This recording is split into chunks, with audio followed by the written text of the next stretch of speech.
terlihat bahwa presiden didikte oleh partai-partai pendukung. Seolah-olah partai pendukung boleh memasok siapa saja dan presiden akan menerimanya. Sudah, pokoknya ini menteri dari partai politik A. Oke, saya angkat. Dari partai politik B. Oke, saya angkat. Seolah-olah presiden tidak lagi menerapkan sistem pemerintahan presidensial.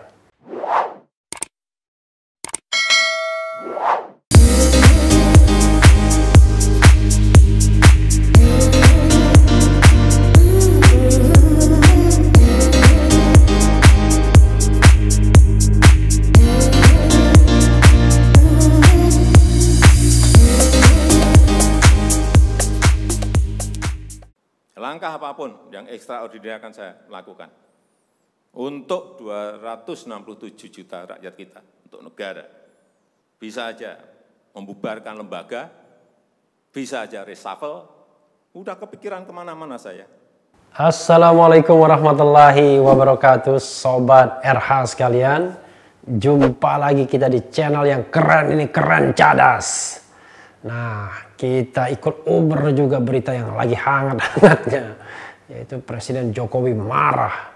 Marahnya sudah lama ya, kira-kira sudah 10 hari yang lalu, tapi baru ditaruh di YouTube Sekretariat Presiden sehingga semua media, semua kita tahu.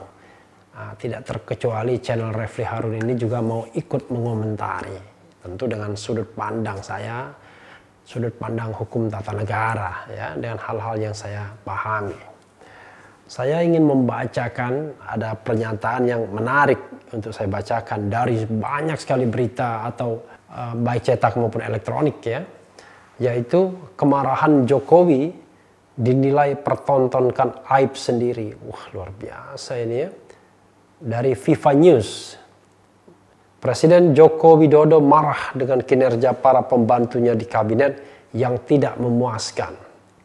Kemarahan Jokowi disampaikan saat sidang kabinet paripurna di Istana Negara yang diselenggarakan secara tertutup pada 18 Juni 2020. Coba bayangkan, 18 Juni ya sekarang 30 Juni, berarti sudah 12 hari.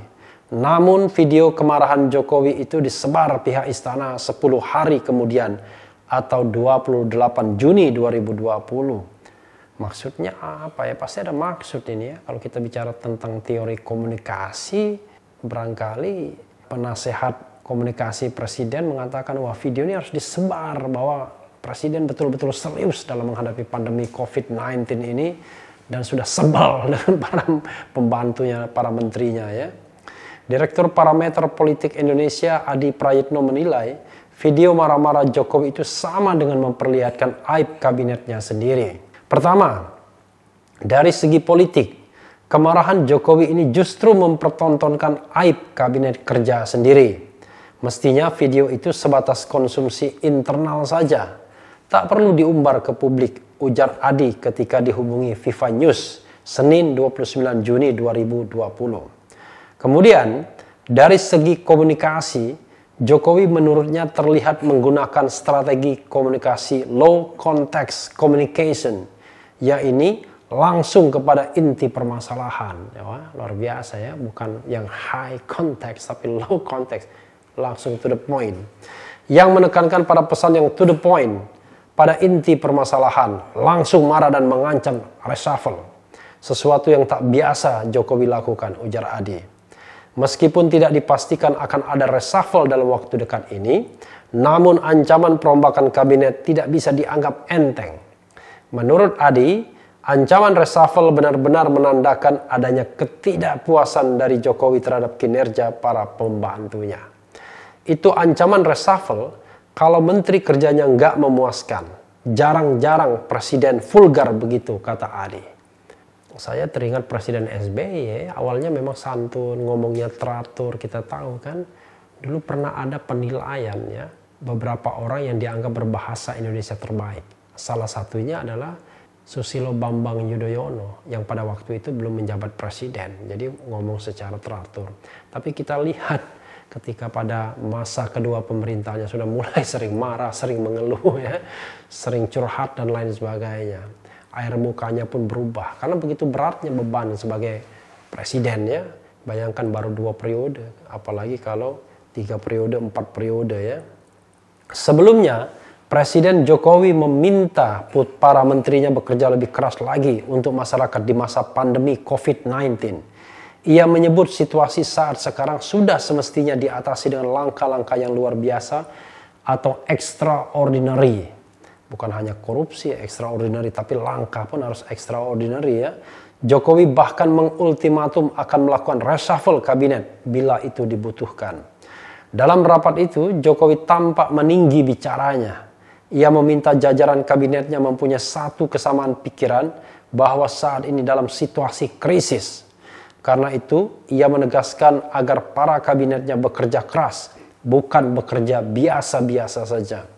Sekali lagi, langkah-langkah extraordinary ini betul-betul harus kita lakukan. Dan saya membuka yang namanya entah langkah politik, entah langkah-langkah kepemerintahan. Akan saya buka, langkah apapun yang extraordinary akan saya lakukan. Untuk 267 juta rakyat kita, untuk negara. Bisa saja membubarkan lembaga, bisa saja reshuffle, sudah kepikiran kemana-mana saya, kata Jokowi. Bayangkan ya, Jokowi marah ya. Jadi memang luar biasa ya. Saya mencatat ada beberapa poin, paling tidak 10 poin dari pidato Jokowi yang bisa saya catat ya. Dan saya rangkum, yaitu pidato tanggal 18 Juni 2020 itu. Pertama, Presiden menyampaikan suasana 3 bulan terakhir hingga bulan ke depan. Jadi kalau 18 Juni, dia menyampaikan situasi Mei, kemudian Maret dan Februari itu kan pandemi COVID-19 ya. Sebagai pemimpin, semua yang berada di sini, maksudnya sidang kabinet paripurna, bertanggung jawab atas 267 juta penduduk Indonesia. Presiden berharap semua memiliki sense of crisis yang sama. Ya, kelihatan sekali Presiden kesel ya. Mungkin dalam diri Presiden, saya berpikir capek-capek ya kan, sense of crisis-nya tinggi, tapi kok pembantu saya loyo-loyo. Terkesan mungkin masih hahaha dan lain sebagainya. 2, kata Presiden ini, 1-2 hari yang lalu OECD merilis data pertumbuhan ekonomi dunia yang terguncang. Diperkirakan dengan kontraksi pada angka minus 6-7,6%. Sedangkan Bank Dunia merilis angka pada minus 5%. 3, Presiden menyampaikan bahwa semua yang berada di sini, di rapat paripurna itu, harus memahami hal tersebut. Keadaan tersebut tidak boleh dianggap normal. Kinerja harus ditingkatkan pada taraf extraordinary. Luar biasa berapa kali extraordinary ya. 4, Presiden menilai banyak yang masih melihat keadaan sekarang normal dengan kinerja yang biasa-biasa saja. Presiden kembali menekankan bahwa perasaan harus sama. Keadaan pada saat ini adalah keadaan krisis. Manajemennya harus dalam manajemen krisis. Presiden menyatakan apabila Perpu diperlukan, maka Presiden akan keluarkan termasuk instrumen hukum lainnya seperti Perpres dan Permen. Jadi khusus Permen dia dorong menterinya kalau butuh Permen, keluarkan Permen, peraturan menteri. Padahal dulu Presiden Jokowi mengatakan jangan banyak terlalu regulasi karena membuat bingung jadinya. Tetapi rupanya regulasi dibutuhkan ketika dalam keadaan krisis ya.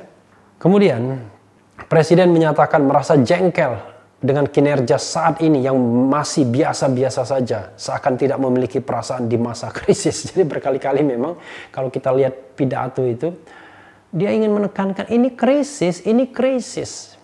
Aneh juga ya kalau para menteri yang 34 itu kemudian tidak seirama dengan presidennya. Padahal dia adalah pembantu presiden yang harusnya bisa menangkap bagaimana langkah pemikiran presidennya. Sehingga bisa melakukan langkah-langkah antisipatif ya. Poin 6, poin kedua yang disampaikan presiden mengenai belanja-belanja kementerian yang harus segera dikeluarkan agar konsumsi masyarakat meningkat. Sebagai contoh, bidang kesehatan yang dianggarkan 75 triliun namun baru direalisasikan sebesar 1,53%. Hal ini harus segera dilakukan untuk memulihkan ekonomi. Kasihan juga memang Menteri Kesehatan Dr. Terawan ya, langsung tunjuk hidung yang tadi low communication tadi ya. Jadi langsung tunjuk hidung. Untung semua pakai APD ya, pelindung muka, jadi bisa menutupi muka sebagian ya. 7. Bansos juga harus segera disalurkan. Jika ada masalah harus dibereskan dengan tindakan-tindakan lapangan. Walau sudah lumayan, hal ini tidak cukup, harus 100%. Bidang ekonomi juga harus memberikan stimulus pada usaha mikro. Jangan sampai mereka mati dulu baru ditolong. Semua sektor ekonomi harus diprioritaskan agar tidak ada PHK besar-besaran. Berarti boleh ada PHK tapi tidak boleh besar-besaran ya. 8. Presiden menilai tidak ada progres signifikan. Jika butuh perpu lagi, akan Presiden keluarkan perpu. Wah, lagi-lagi dia bilang perpu. Apa saja demi rakyat dan negara, bahkan dengan mempertaruhkan reputasi politik Presiden. Kira-kira dalam konteks apa mempertaruhkan reputasi politik Presiden ya? Karena kan tidak ada lawan politik yang real ya, bukan mau pemilihan lagi. 9. Langkah apapun akan dibuka, termasuk langkah kepemerintahan maupun politik. Bahkan bisa saja dengan membubarkan lembaga, reshuffle kabinet, membuat perpu yang lebih penting, dan lain-lain. Luar biasa. 10. Presiden berharap semua memiliki perasaan yang sama. Jika tidak ada, maka tindakan-tindakan keras tersebut harus dilakukan. Wah, jadi sebenarnya yang diminta Presiden perasaan saja. Ya. Perasaan bahwa ini adalah krisis. Karena itu harus punya sense of crisis. Tapi tidak hanya sense of crisis, sahabat RH sekalian, tapi juga langkah yang extraordinary. Jadi, extraordinary action. Nah, extraordinary action itu apa? Ya, masing-masing kementerian harus bisa merumuskan. Tapi jangan lupa, kita juga harus dengan satu komando. Karena ini adalah darurat bencana nasional, darurat kesehatan masyarakat, maka ya semua dalam suatu orkestrasi. Tidak bisa masing-masing sektor menggenjot bidangnya sendiri-sendiri tanpa koordinasi. Yang terjadi adalah nanti pemborosan anggaran di tempat-tempat yang barangkali bisa ditunda dulu saat ini. Sekarang tidak ada yang lebih penting kecuali mengatasi COVID-19 dan mulai memulihkan dampak ekonominya. Tapi COVID-19 harus pertama. Dan sampai saat ini pernyataan keadaan darurat belum dicabut. Artinya negara masih dalam keadaan darurat. Jadi tidak salah ketika ada deklarasi dalam keadaan darurat, ya harusnya semua sektor bergerak dengan kondisi kedaruratan tersebut. Termasuk misalnya tadi dikeluhkan mengenai penyerapan anggaran. Mungkin kadang-kadang penyerapan anggaran ini kan terbelit-belitnya birokrasi. Kadang-kadang regulasi juga mempermasalahkan atau dipermasalahkan juga. Sementara ancaman menjadi pesakitan tindak pidana korupsi bisa terjadi. Nah, tapi jangan lupa sobat RH sekalian. Kan sebenarnya kan harus dilakukan komunikasi yang baik dengan KPK. Kalau dengan kejaksaan dan kepolisian harusnya selesai beres. Karena kejaksaan dan kepolisian kan di bawah komando presiden. Jadi dalam keadaan krisis harusnya para pejabat tidak perlu ragu. Yang penting niatnya baik, bukan untuk mencari keuntungan pribadi.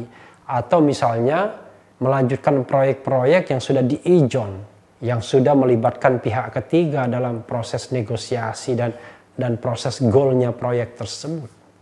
Jadi benar-benar yang genuine yang dilakukan. Saya tidak melihat bahwa Presiden Jokowi basa-basi atau pencitraan ketika melakukan atau marah di depan para menterinya tersebut. Ini sebenarnya puncak dari kekesalan presiden. Ya itulah resikonya untuk menjadi presiden. Resiko menjadi seorang pemimpin. Kerja sudah keras siang malam, 24 jam. Tapi apresiasi belum tentu didapat. Karena itulah memang jadi pemimpin tidak mudah. Memang lebih mudah menjadi komentator ya. Tapi kan komentator kan tidak dapat fasilitas apa-apa. Tidak merasakan pesawat kepresidenan, tidak merasakan pelayanan kelas 1, tidak ada legacy yang akan diingat orang. Jadi tetap lebih enak jadi pemimpin atau presiden. Karena itu Pak Jokowi ya harus tabah. Pertama, tabah menghadapi kelambanan pembantu-pembantu Pak Presiden sendiri, tabah menghadapi sorotan atau kritikan masyarakat. Jadi nggak perlu mendengar para buzzer yang barangkali memuji-muji yang tidak menyelesaikan masalah. Toh pujian itu tidak akan menyelesaikan masalah. Justru kritik, masukan itulah yang akan membuat kebijakan-kebijakan itu barangkali ada perbaikan. Toh yang dilakukan Presiden Jokowi kepada menterinya kan kritik, bahkan kritik langsung. Kepada Menteri Kesehatan misalnya, penyerapan anggaran 75% hanya 1,53% penyerapannya. Luar biasa lambatnya kan. Padahal sudah diberikan dana yang besar. Nah, apa implikasi dari ini semua?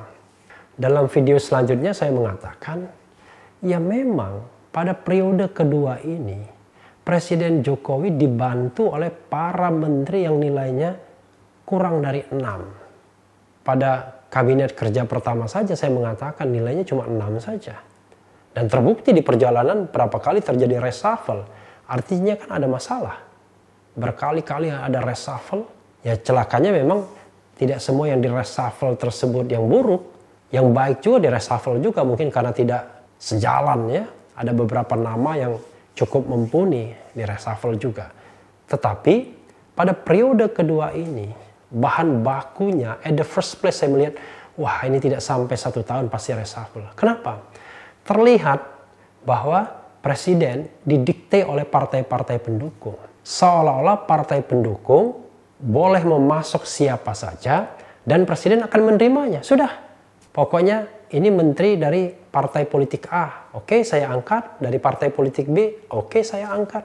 Seolah-olah presiden tidak lagi menerapkan sistem pemerintahan presidensial, di mana seorang presiden harus mempunyai determinasi untuk memilih pembantu-pembantunya sebagai the A-team, ya, the dream team. Tapi yang terjadi adalah jangan-jangan ada menteri dari partai politik yang dikenal presiden saja enggak. Jangankan dikenal kiprahnya, dikenal pribadinya pun jangan-jangan enggak. Mereka bisa menjadi menteri karena disodorkan oleh ketua-ketua umum partai. Dan kadang-kadang menteri yang bersangkutan adalah menteri yang masih memiliki hubungan.